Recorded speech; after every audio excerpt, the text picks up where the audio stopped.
Jadi ini adalah koleksi dari kerudung First Love in Yokohama. Jadi kali ini ada 6 kerudung yang saya buat dan saya jual di store. Kerudung ini dari bahan fall premium di harga Rp249.000. Jadi ini motif yang pertama. Oke. Ini motif yang kedua.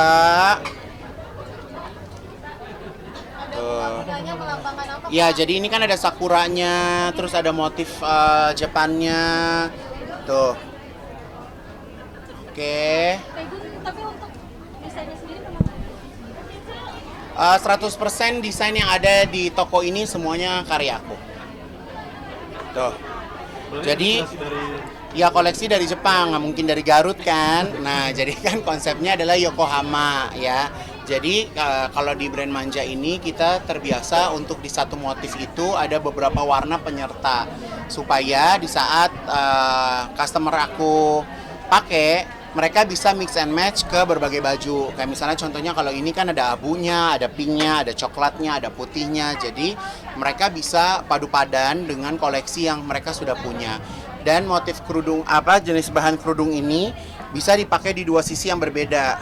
Jadi misalnya karena pinggirannya kan beda, jadi pinggirannya satu di sini, satu lagi pinggirannya ada di sini gitu. Jadi kalau dipakai bisa dipakainya gulak balik.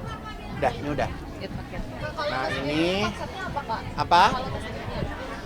Konsep masjidnya sepertinya ada nuansa Indonesianya, ada nuansa Jepangnya ya, gitu.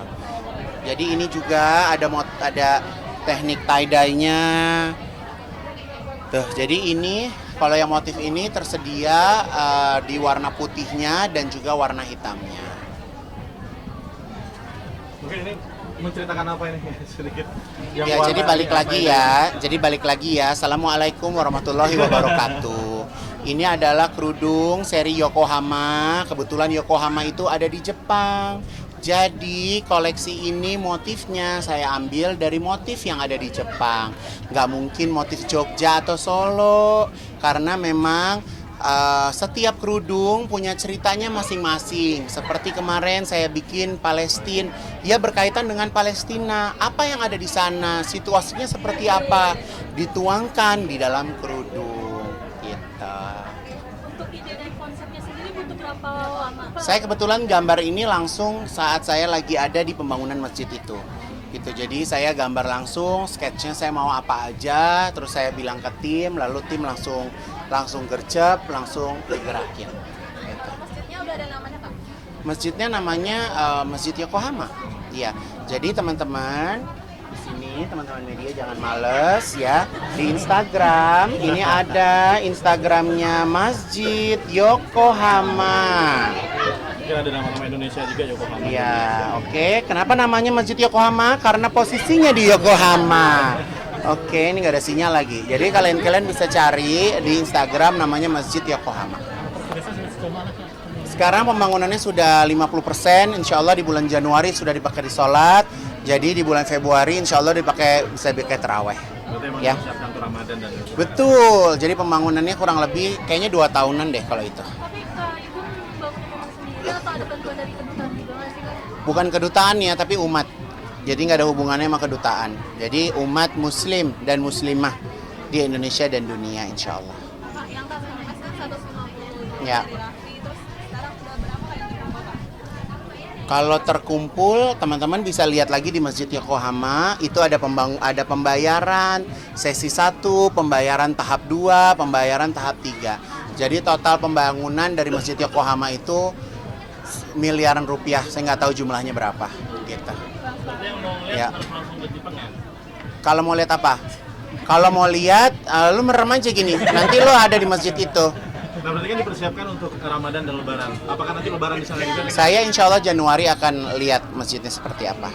Insya Allah. Tadi kan kita sempat bilang bahwa pembelian banyak akan dapat ringgit. Itu apakah ring hijab juga nantinya akan ada motif dari Jepang juga? Oh, kalau ring hijab nggak ada hubungannya. Jadi yang Yokohama hanya ada 6 seri kerudung yang memang saya buat Masjid Yokohama. Oke? Yang di Jakarta ada juga lagi progres kan masjidku ya? Ya kalau masjid yang di Jakarta lagi ada di Pondok Cabe. Ya kalau teman-teman mau donasi ke sana juga boleh. Ada juga di Instagram namanya Masjid Zuratul Quran. Silakan. Oh, berapa sih kayak itu? Apa? Berapa ya? Lillahi ta'ala lah.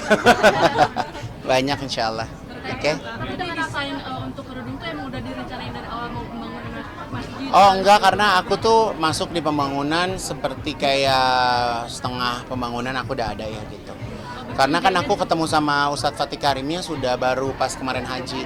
Jadi pembangunannya kayaknya dari 1 tahun sebelumnya udah mulai bangun. Idenya baru muncul pas udah di sana atau gimana? Idenya pas baru di sana gitu. Ya karena aku diminta sama Ustadz Fatih untuk bisa bantu cari donasi untuk pembangunan tersebut gitu. Jadi makanya dari situ baru ke ide untuk membuat kerudung. Akan ke negara apa lagi kan? Kalau akan ke negara apa rencananya mau ke Kanada sama Australia kayaknya insya Allah.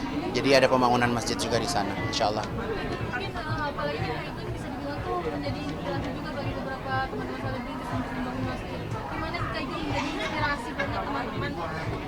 Ya kalau saya, karena masjid itu kan bukan punya saya ya. Jadi masjid itu bukannya milik saya yang saya buka pagernya kalau saya mau sholat. Tapi masjid itu akan dibuka 24 jam jadi tempat buat umat untuk sholat gitu. Jadi masjid itu bukan punya saya, tapi punya umat gitu. Jadi kalau kita membangun sebuah tempat ibadah, kita ngajak memberikan kesempatan berbagi kebaikan dengan orang lain kan Masya Allah. Bahkan untuk teman-teman ketahui, kalau kita lihat di rekening, apa sih namanya kalau ada itu? Mutasi ya, mutasi rekening, ada umat yang tiap hari transfer Rp1.000 setiap hari ada. Ada yang setiap hari 5.000 ada yang sekali transfer 100 juta ada. Gitu. Jadi Masya Allah banget untuk masjid memang antusias dari sahabat-sahabat tuh luar biasa. Bukan hanya teman-teman artis, tapi kan saya selalu mengabadikan kan setiap Jumat aku kasih lihat masjidnya udah sampai mana gitu kan. Gitu. Jadi ya ternyata banyak sahabat-sahabat kita yang tergerak hatinya untuk melakukan sedekah buat masjid itu setiap hari gitu. Jadi Kak Igun sekarang kalau ke suatu negara yang dilihat masjidnya ya Kak? Ih banget gitu, karena kayak misalnya kalau kayak kemarin aku ke Cina susah sholatnya, ya kan kalau misalnya sholat kan jadi kayak gelisah gitu, ya Allah belum zuhur, ya Allah belum asar, akhirnya jadi sholat di masjid gitu. Tapi kalau misalnya jadi sholat di mobil gitu kan, tapi kalau misalnya kita ke satu negara ada tempat sholatnya kan enak. Nah di Jepang itu juga di Ginza ada salah satu department store yang ada musolanya. Masya Allah enak banget, musolanya enak banget gitu. Jadi bisa ada di situ gitu. Makanya aku senang ke Jepang karena banyak tempat sholatnya. Gitu. Ini pemilihan negara-negara sendiri itu dasar apa sih? Ya kalau buat aku segala sesuatu nggak ada yang serba kebetulan ya. Semua udah diatur sama Allah seperti apa. Igun harus kemana, Igun harus ngapain gitu. Jadi ya terserah Allah, saya kemana aja boleh. Oke, udah ya mau foto.